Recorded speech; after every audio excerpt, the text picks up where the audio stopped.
आप सुन रहे हैं जगत गुरु तत्वदर्शी संत रामपाल जी महाराज द्वारा लिखित पुस्तक गीता तेरा ज्ञान अमृत का पेज नंबर 55। अव्यक्त का अर्थ निराकार नहीं होता। क्षर पुरुष यानी ब्रह्म ने प्रतिज्ञा की है कि मैं कभी भी अपने वास्तविक रूप में किसी को भी दर्शन नहीं दूंगा। प्रमाण गीता अध्याय 11 श्लोक 47-48 में जिसमें कहा है कि हे अर्जुन, यह मेरा विराट रूप आपने देखा, यह मेरा रूप आपके अतिरिक्त पहले किसी ने नहीं देखा, मैंने तुझ पर अनुग्रह करके दिखाया है। गीता अध्याय 11 श्लोक 48 में कहा है कि यह मेरा स्वरूप न तो वेदों में वर्णित विधि से, न जप से, न तप से, न यज्ञ आदि से देखा जा सकता। इससे सिद्ध हुआ कि क्षर पुरुष यानी गीता ज्ञानदाता को किसी भी ऋषि, महर्षि व साधक ने नहीं देखा, जिस कारण से इसे निराकार मान बैठे। सूक्ष्म वेद यानी तत्व ज्ञान में कहा है कि खोजत खोजत था किया, अंत में कहा बेचून यानी निराकार, न गुरु पूरा न साधना, सत्य हो रहे जूमन जून यानी जन्म मरण। अब गीता अध्याय 7 श्लोक 24 से 25 में गीता ज्ञान दाता ने स्पष्ट कर ही दिया है कि मैं अपनी योग माया से छिपा रहता हूँ, किसी के समक्ष नहीं आता, मैं अव्यक्त हूँ। छिपा है तो साकार है। अक्षर पुरुष भी अव्यक्त है, यह ऊपर प्रमाणित हो चुका है। इस प्रभु यानी अक्षर पुरुष की यहाँ कोई भूमिका नहीं है, यह अपने साथ शंख ब्रह्मांडों तक सीमित है, इसलिए इसको कोई नहीं देख सका। परम अक्षर पुरुष इस प्रभु की सर्व ब्रह्मांडों में भूमिका है। यह सत्यलोक में रहते हैं जो पृथ्वी से 16 शंख कोस दूर है। एक कोस लगभग 3 किलोमीटर का होता है। इसकी प्राप्ति की साधना वेदों यानी चारों वेदों में वर्णित नहीं है, जिस कारण से इस प्रभु को कोई नहीं देख सका। जब यह प्रभु यानी परम अक्षर ब्रह्म पृथ्वी पर सहशरीर प्रकट होता है तो कोई इन्हें पहचान नहीं पाता। परमात्मा कहते भी हैं कि हम ही अलग अल्लाह हैं। कुतुब गोस और पीर गरीब दास खालिक धनी हमरा नाम कबीर। हम पूर्ण परमात्मा हैं, हम ही पीर अर्थात सत्य ज्ञान देने वाले सतगुरु हैं। सर्व सृष्टि का मालिक भी मैं ही हूँ, मेरा नाम कबीर है। परंतु सर्व साधकों, ऋषियों, महर्षियों ने यही ज्ञान दृढ़ कर रखा होता है कि परमात्मा तो निराकार है, वह देखा नहीं जा सकता। यह पृथ्वी पर विचरने वाला जुलाहा यानी धानक कबीर एक कवि कैसे परम अक्षर ब्रह्म हो सकता है?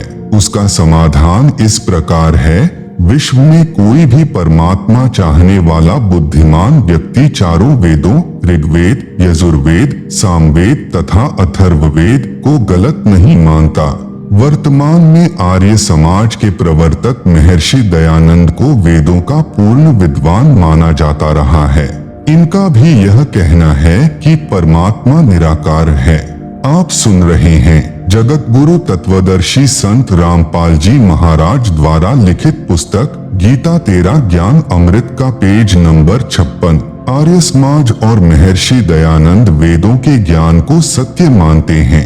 इन्होंने स्वयं ही वेदों का हिंदी अनुवाद किया है, जिसमें स्पष्ट लिखा है कि परमात्मा ऊपर के लोक में रहता है, वहां से गति करके यानी चलकर सहशरीर पृथ्वी पर आता है, अच्छी आत्माओं को मिलता है, उनको यथार्थ भक्ति का ज्ञान सुनाता है। परमात्मा तत्व ज्ञान अपने मुख कमल से उच्चारण करके लोकोक्तियों, साखियों, शब्दों, दोहों तथा चौपाइयों के रूप में पदों द्वारा बोलता है, जिस कारण से प्रसिद्ध कवि की उपाधि भी प्राप्त करता है। कवियों की तरह आचरण करता हुआ पृथ्वी के ऊपर विचरण करता रहता है। भक्ति के गुप्त मंत्रों का आविष्कार करके साधकों को बताता है, भक्ति करने के लिए प्रेरणा करता है। प्रमाण देखें, वेदों के निम्न मंत्रों की फोटोकॉपियां इसी पुस्तक के पृष्ठ 104 पर। ऋग्वेद मंडल 9 सूक्त 86 मंत्र 26 से 27, ऋग्वेद मंडल 9 सूक्त 82 मंत्र 1 से 2, ऋग्वेद मंडल 9 सूक्त 96 मंत्र 16 से 20, ऋग्वेद मंडल 9 सूक्त 94 मंत्र 1, ऋग्वेद मंडल 9 सूक्त 95 मंत्र 2, ऋग्वेद मंडल 9 सूक्त 54 मंत्र 3, ऋग्वेद मंडल 9 सूक्त 20 मंत्र 1 और भी अनेकों वेद मंत्रों में उपरोक्त प्रमाण है कि परमात्मा मनुष्य जैसा निराकार है। श्रीमद् भगवत गीता अध्याय 4 श्लोक 32 तथा 34 में भी प्रमाण है। गीता ज्ञान दाता ने बताया कि हे अर्जुन, परम अक्षर ब्रह्म अपने मुख कमल से तत्व ज्ञान बोलकर बताता है। उस सच्चिदानंद घन ब्रह्म की वाणी में यज्ञों अर्थात धार्मिक अनुष्ठानों की जानकारी विस्तार से कही गई है। उसको जानकर सर्व पापों से मुक्त हो जाएगा। फिर गीता अध्याय 4 श्लोक 34 में कहा है कि उस ज्ञान को तू तत्वदर्शी संतों के पास जाकर समझ।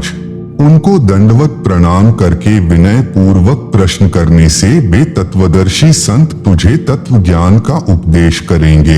यह प्रमाण आपको बताएं और विशेष बात यह है कि गीता चारों वेदों का सारांश है। इसमें सांकेतिक ज्ञान अधिक है। यह भी स्पष्ट हुआ कि तत्व ज्ञान गीता ज्ञान से भी भिन्न है। वह केवल तत्वदर्शी संत ही जानते हैं जिनको परम अक्षर ब्रह्म स्वयं आकर धरती पर मिलते हैं। प्रश्न 28, किन किन पुण्यात्मा महात्माओं को परमात्मा मिले हैं? उत्तर, परमात्मा चारों युगों में प्रकट होकर ज्ञान सुनाते हैं। नंबर 1, सतयुग में सत्य सुकृत नाम से। नंबर 2, त्रेता युग में मुनीन्द्र नाम से। नंबर 3, द्वापर युग में करुणामय नाम से। नंबर 4, कलयुग में कबीर नाम से परमेश्वर प्रकट हुए हैं। सूक्ष्म वेद में कहा है, सतयुग में सत्सुकृत कह टेरा, त्रेता नाम मुनीन्द्र मेरा, द्वापर में करुणामय कहाया, कलयुग नाम कबीर धराया। आप सुन रहे हैं जगत गुरु तत्वदर्शी संत रामपाल जी महाराज द्वारा लिखित पुस्तक गीता तेरा ज्ञान अमृत का पेज नंबर 57। किस किस को मिला परमात्मा? कलयुग में परमेश्वर जिन जिन महान आत्माओं को मिले उनको तत्व ज्ञान बताया, उनका मैं संक्षिप्त वर्णन करता हूँ। संत धर्मदास जी से प्रथम बार परमेश्वर कबीर जी का साक्षात्कार। नंबर 1, श्री धर्मदास जी बनिया जाति से थे, जो बांधवगढ़ मध्य प्रदेश के रहने वाले बहुत धनी व्यक्ति थे। उनको भक्ति की प्रेरणा बचपन से ही थी, जिस कारण से एक रूप दास नाम के वैष्णव संत को गुरु धारण कर रखा था। हिंदू धर्म में जन्म होने के कारण संत रूपदास जी श्री धर्मदास जी को रामकृष्ण, विष्णु तथा शंकर जी की भक्ति करने को कहते थे। एकादशी का व्रत, तीर्थों पर भ्रमण करना, श्राद्ध कर्म, पिंडोदक क्रिया सब करने की राय दे रखी थी। गुरु रूपदास जी द्वारा बताई सर्व साधना श्री धर्मदास जी पूरी आस्था के साथ किया करते थे। गुरु रूपदास जी की आज्ञा लेकर धर्मदास जी मथुरा नगरी में तीर्थ दर्शन, तीर्थ स्नान करने तथा गिरिराज यानी गोवर्धन पर्वत की परिक्रमा करने के लिए गए थे। परम अक्षर ब्रह्म एक जिंदा महात्मा की वेशभूषा में धर्मदास जी को स्वयं मथुरा में मिले। श्री धर्मदास जी ने उस तीर्थ तालाब में स्नान किया जिसमें श्री कृष्ण जी बाल्यकाल में स्नान किया करते थे। फिर उसी जल से एक लोटा भरकर लाए। भगवान श्री कृष्ण जी की पीतल की मूर्ति यानी सालिग्राम के चरणों पर डालकर दूसरे बर्तन में डालकर चरणामृत बनाकर पिया। फिर सालिग्राम को स्नान करवाकर अपना कर्मकांड पूरा किया। एक स्थान को लीपकर अर्थात गारा तथा गाय का गोबर मिलाकर कुछ भूमि पर पलस्तर करके उस पर स्वच्छ कपड़ा बिछाकर श्रीमद् भगवत गीता का पाठ करने बैठे। यह सर्व क्रिया जब धर्मदास जी कर रहे थे, परमात्मा जिंदा वेश में थोड़ी दूरी पर बैठे देख रहे थे। धर्मदास जी भी देख रहे थे कि एक मुसलमान संत मेरी भक्ति क्रियाओं को बहुत ध्यानपूर्वक देख रहा है। लगता है इसको हम हिंदुओं की साधना मन भा गई है। इसलिए श्रीमद् भगवत गीता का पाठ कुछ ऊंचे स्वर में करने लगा तथा हिंदी का अनुवाद भी पढ़ने लगा। परमेश्वर उठकर धर्मदास जी के निकट आकर बैठ गए। धर्मदास जी को अपना अनुमान सत्य लगा कि वास्तव में इस जिंदा वेशधारी बाबा को हमारे धर्म का भक्ति मार्ग अच्छा लग रहा है। इसलिए उस दिन गीता के कई अध्याय पढ़े तथा उनका अर्थ भी सुनाया। जब धर्मदास जी अपना दैनिक भक्ति कर्म कर चुका, तब परमात्मा ने कहा कि हे महात्मा जी, आपका शुभ नाम क्या है? कौन जाति से हैं? आप जी कहाँ के निवासी हैं? किस धर्म पंथ से जुड़े हैं? कृपया बताने का कष्ट करें। मुझे आपका ज्ञान बहुत अच्छा लगा। मुझे भी कुछ भक्ति ज्ञान सुनाइए। आपकी अति कृपा होगी। आप सुन रहे हैं जगत गुरु तत्वदर्शी संत रामपाल जी महाराज द्वारा लिखित पुस्तक गीता तेरा ज्ञान अमृत का पेज नंबर 58। धर्मदास जी ने उत्तर दिया, मेरा नाम धर्मदास है। मैं बांधवगढ़ गांव का रहने वाला वैश्य कुल से हूँ। मैं वैष्णव पंथ से दीक्षित हूँ। हिंदू धर्म में जन्मा हूँ। मैंने पूरे निश्चय के साथ तथा अच्छी तरह ज्ञान समझकर वैष्णव पंथ से दीक्षा ली है। मेरे गुरुदेव श्री रूपदास जी हैं। आध्यात्म ज्ञान से मैं परिपूर्ण हूँ। अन्य किसी की बातों में आने वाला मैं नहीं हूँ। रामकृष्ण जो श्री विष्णु जी के ही अवतार हुए हैं तथा भगवान शंकर की भी पूजा करता हूँ। एकादशी का व्रत रखता हूँ। तीर्थों में जाता हूँ, वहाँ दान करता हूँ। शालिग्राम की पूजा नित्य करता हूँ। यह पवित्र पुस्तक श्रीमद् भगवत गीता है। इसका नित्य पाठ करता हूँ। मैं अपने पूर्वजों का जो स्वर्गवासी हो चुके हैं, श्राद्ध भी करता हूँ, पिंडदान भी करता हूँ। मैं कोई जीव हिंसा नहीं करता, मांस, मदिरा, तंबाकू सेवन नहीं करता। परमेश्वर कबीर जी ने पूछा कि आप जिस पुस्तक को पढ़ रहे थे, इसका नाम क्या है? धर्मदास जी ने बताया कि यह श्रीमद् भगवत गीता है।